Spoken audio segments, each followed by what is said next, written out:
स्वागत है मित्रों। कहानी को आगे बढ़ाते हुए आज हम देखेंगे कि रात का सीन है। लैन अपने घर में आकर सो रहा है, पर वो सोते वक्त खुद को जंजीरों से बांध लेता है क्योंकि उसके अंदर का ज़ॉम्बी किसी भी वक्त बाहर आ सकता है और लोगों को नुकसान पहुंचा सकता है जो वो नहीं चाहता। तो वो खुद को सोते वक्त अपने बिस्तर से जंजीरों से बांध कर सोता है। खैर, हम लैन को देखते हैं जिसे सोते वक्त डरावना ख्वाब आने लगता है जहां वो लोगों को मार कर खा रहा था। तब वो अपने ख्वाब से जाग जाता है और सोचने लगता है कि कुछ दिन पहले वो ऐसे ही एक डरावने ख्वाब से जागा जहां वो लोगों को मार कर खाया जा रहा था और उठकर वो खुद को एक ज़ॉम्बी में बदला हुआ पाता है।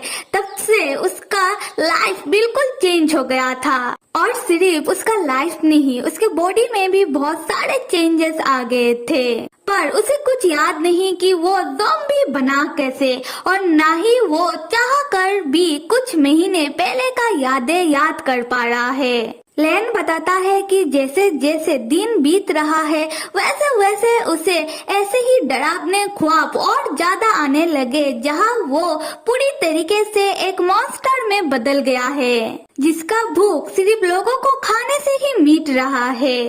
खैर, वो कहता है कि उसे इस ख्वाब के चलते नींद नहीं आ रहा और वो कुछ दिनों से सोया भी नहीं, पर बिना सोए भी वो बिल्कुल ठीक है। उसे बिल्कुल थकावट महसूस नहीं होता, पर बिना खाए उसका बॉडी वीक हो रहा है क्योंकि उसने कुछ दिनों से कुछ नहीं खाया। खैर, लैन तब जंजीरों से खुद को आजाद करने लगता है और वो अपने बिस्तर से उठकर खड़ा होने की कोशिश करने लगता है, पर वो नहीं हो पाता क्योंकि उसका बॉडी बहुत वीक हो चुका है। इसी कारण वो गिर जाता है। उसके बाद लैन सोचने लगता है कि आज दिन को क्या जरूरत थी मुझे उस एन से इतनी ऊंची आवाज में बात करने की, पर मैं भी क्या करता, वो साला है ही कमीना। पर अब तो मैं उससे खाना भी नहीं मांग सकता।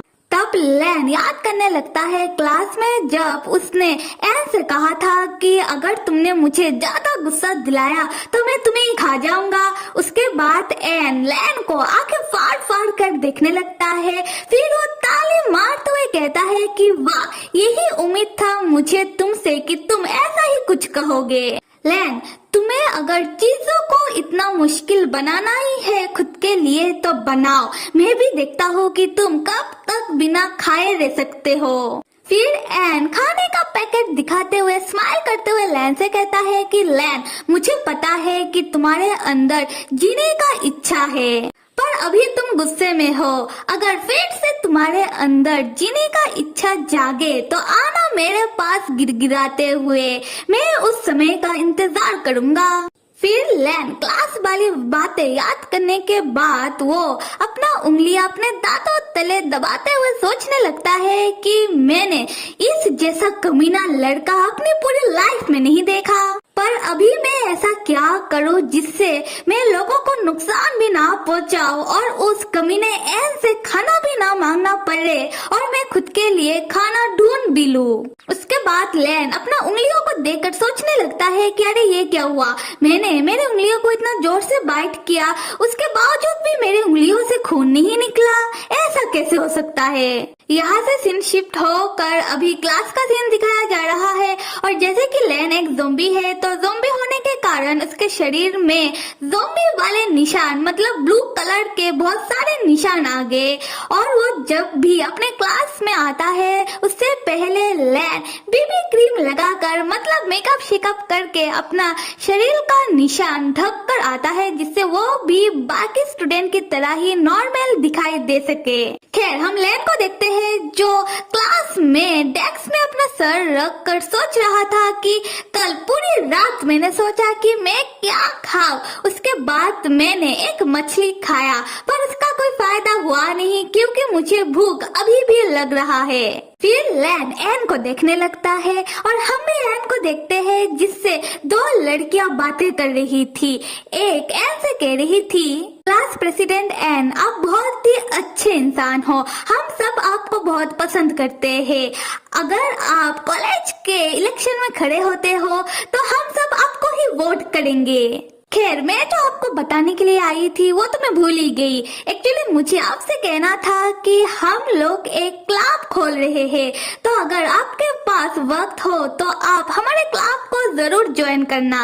एंड तब उन लड़कियों से बहुत ही प्यार से स्माइल करते हुए कहता है, हाँ हाँ क्यों नहीं। लैन तब एन को देखकर सोचने लगता है कि एन सबके बीच में कितना पॉपुलर है। हाँ, मानना पड़ेगा कि इसका पर्सनैलिटी कितना मस्त है, पर है ये कमीना कितना अच्छे से अच्छा होने का नाटक कर लेता है सबके साथ। तब वो दो लड़कियां एन से बात करने के बाद चली जाती है और एन आता है फिर लैन के पास और आकर लैन से कहने लगता है कि लैन, क्या तुम्हें कोई मिला सब्स्टिट्यूट जो तुम्हें खाना दे सके।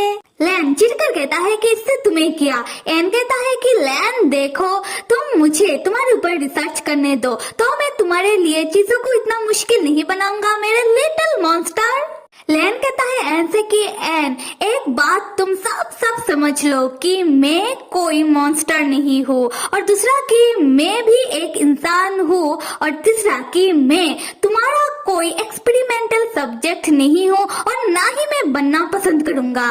एन कहता है कि लैन, तुम मॉन्स्टर हो या फिर इंसान, ये मुझसे ज्यादा तुम्हें अच्छे से मालूम है, तो तुम खुद को झूठा दिलासा देना बंद करो। खैर, ये सब छोड़ो, एक बात बताओ, तुम्हें क्या लगता है कि अगर मैं तुम्हारे ऊपर रिसर्च करूंगा तो क्या मैं तुम्हें कहीं ले जाकर बांध कर रख दूंगा? तो मैं जैसा कहता हूँ वो मान क्यों नहीं लेते हो? लैन कहता है कि तुम अपना बकवास बंद करो और निकलो यहाँ से।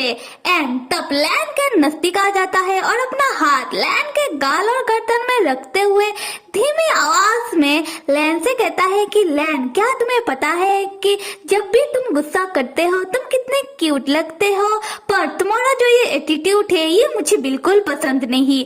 लगता है कि तुम्हें मैनर्स सिखाने के लिए तुम्हें सबक सिखाना होगा। इस बात पर लैन एन का हाथ एक झटके में हटाते हुए एन के ऊपर चिल्लाते हुए कहता है कि तुम कौन होते हो मुझे कुछ भी सिखाने वाले। लैन तब इतना जोर से कहता है कि क्लास के सारे स्टूडेंट एन और लैन को ही देखने लगते हैं, और यहाँ पर एन बात को कवर अप करते हुए और खुद अच्छा बनते हुए और सब दोष लैन के ऊपर डालते हुए वो सबके सामने सबको सुनाते हुए वो लैन से कहता है, लैन तुम मुझे माफ कर दो, शायद मैं ही तुम्हें ठीक से समझा नहीं पा रहा, मैं तो तुम्हारी मदद करने की ही कोशिश कर रहा हूँ।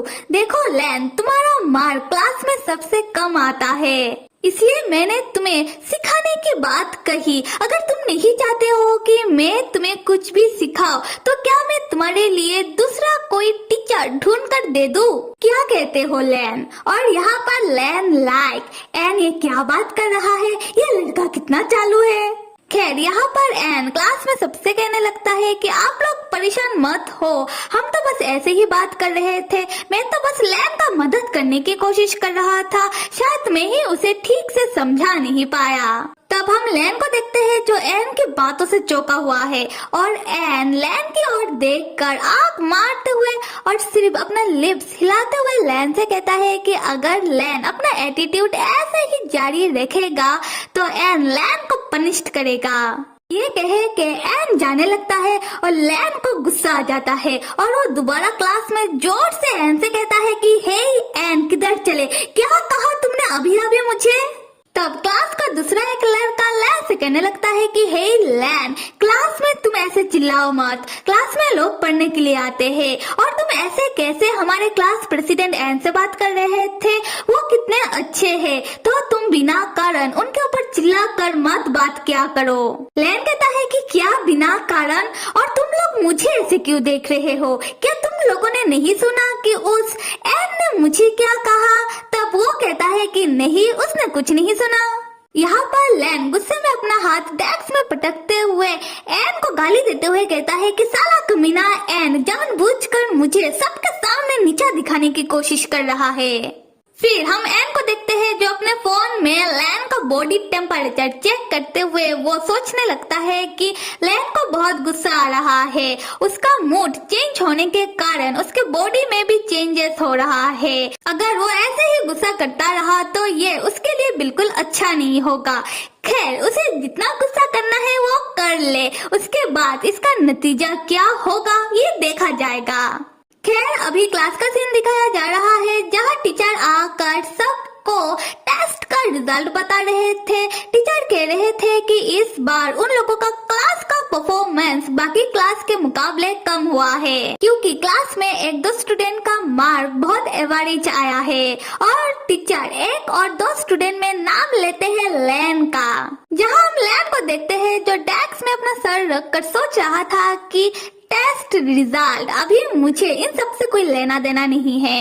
तब टीचर लैन का नाम लेने लगते हैं और लैन से कहने लगते हैं कि लैन, क्या हुआ, क्या तुम क्लास में सो रहे थे, इसी कारण तुम्हारा मार्क कम आया है। अगर तुम ऐसे ही क्लास के टाइम में सोते रहोगे तो कैसे चलेगा, इससे अच्छा तो तुम क्लास के बाहर ही रहो। अभी क्लास के बाद का सीन दिखाया जा रहा है जहाँ लैन क्लास से बाहर जा ही रहा था। उसी वक्त क्लास के सारे स्टूडेंट लैन के बारे में बातें बनाने लगते हैं, जहाँ कोई कह रहा था कि सब गलती लैन का है, लैन के ही कारण उन लोगों के क्लास का परफॉर्मेंस बाकी क्लास के मुकाबले कम आया है। तो कोई कह रहा था कि लैन को अगर पढ़ाई करना ही नहीं है तो वो क्लास में आता ही क्यों है, और जिसको जो मर्जी वो लैन के बारे में वो बात किए जा रहा था। तब हम लैन को देखते हैं जो सबकी बात सुन रहा था और उसे सबके ऊपर बहुत गुस्सा आ रहा था, और साथ में उसे कुछ फ्लैशबैक भी आने लगते हैं जहां बहुत सारे लोग मिलकर किसी बात को लेकर लैन को दोष रहे थे। खैर, पर वो कुछ नहीं कहता बल्कि खुद को शांत करवाते हुए खुद से ही कहता है कि लैन शांत हो जाओ तुम, इन सब में तुम्हारा कोई गलती नहीं है। फिर वो दोबारा क्लास के बाहर जाने लगता है ये सोचते हुए कि मुझे बहुत भूख लग रहा है और यहाँ पर इतने सारे लोग हैं और उन लोगों का खून का खुशबू मुझे पागल कर रहा है, मैं जल्दी से अपने घर चला जाता हूँ। फिर हम बाकी स्टूडेंट को देखते हैं जो चुप होने का नाम ले ही नहीं रहे थे। वो लैन के बारे में बातें बनाए जा रहे थे और यहाँ पर लैन भड़क जाता है उनके ऊपर और वो सामने रखी कुर्सी को लात मारते हुए बाकी स्टूडेंट के ऊपर चिल्लाते हुए कहता है, तुम लोगों को अगर इतना ही शौक है मेरे बारे में बातें बनाने का तो मेरे पीठ पीछे नहीं, जो कहना है मेरे सामने कहो। और अगर तुम लोगों को मेरे साथ लड़ाई करने का इतना ही इच्छा हो रहा है तो आ जाओ मैदान में करते हैं लड़ाई। मुझे यकीन है कि लड़ाई में तुम लोग मुझसे जीत नहीं पाओगे। तब हम क्लास में एन को देखते हैं जो लैन को देखने के बाद अपना फोन देखते हुए सोच रहा था कि हम लोगों का क्लासमेट वो लोग लैन के बारे में बात कर करके लैन को भड़का चुके हैं, और लैन जो पहले से ही भूखा है अभी वो भड़क गया है। चलो देखते हैं वो कब तक अपने अंदर के ज़ॉम्बी को कंट्रोल कर पाता है। तब हम लैन को देखते हैं जो अपने क्लासमेटों से झगड़ा करने के बाद वो गुस्से में क्लास से बाहर जा रहा था, और एन अपना फोन दोबारा देखकर वो चौंक जाता है और कहने लगता है कि अरे ये क्या, मैं तो लैन को गुस्सा होने दे रहा था, पर मैं ये नहीं चाहता था कि लैन के अंदर का ज़ॉम्बी सबके सामने बाहर आ जाए, ये तो खतरनाक हो सकता है। फिर हम लैन को देखते हैं जो गुस्से में क्लास से बाहर जाते जाते वो बेहोश होकर गिरने लगता है, और एन तुरंत जाकर लैन को पकड़ लेता है, और लैन को बेहोश होता हुआ देखकर एन लैन से कहने लगता है कि लैन, क्या तुम्हें मेरी आवाज सुनाई दे रही है? तब क्लास के बाकी स्टूडेंट भी लैन को बेहोश होता हुआ देखकर वो लैन के पास आने लगते हैं, ये कहते हुए कि क्लास प्रेसिडेंट एन, क्या हुआ है लैन को? एन तब चिल्लाकर सबसे कहता है कि तुम लोगों को यहाँ आने की कोई जरूरत नहीं है, मैं लैन को संभाल लूंगा, तुम लोग जो काम कर रहे थे जाकर वो करो। फिर एन अपना फोन देखता है और समझ जाता है कि लैन के अंदर का ज़ॉम्बी अभी जाग गया है। उसी वक्त लैन अपना आंखें खोलता है और लैन के बॉडी का ब्लू मार्क लैन के मेकअप के ऊपर से अपीयर हो जाता है, और लैन तब आउट ऑफ कंट्रोल होकर वो एन के ऊपर ही हमला कर देता है, वो एन का गला पकड़ लेता है। सो मेरे प्यारे मित्रों, कहानी को इतना देखकर आप लोग तो समझ ही गए होंगे कि कहानी का शुरुआत दोनों हीरोज की टकरार से हुआ है। वो दोनों लड़ाई की जा रहे हैं, पर कहते हैं ना कि जहाँ पहले टकरार है आगे चलकर वहाँ ही प्यार है। और ये तो बस कहानी का शुरुआत है, देखते हैं कि आगे क्या होता है। तब तक आप सब लाइक, सब्सक्राइब और कमेंट करना तो बिल्कुल भी मत भूलिएगा। Till then stay with me and see you.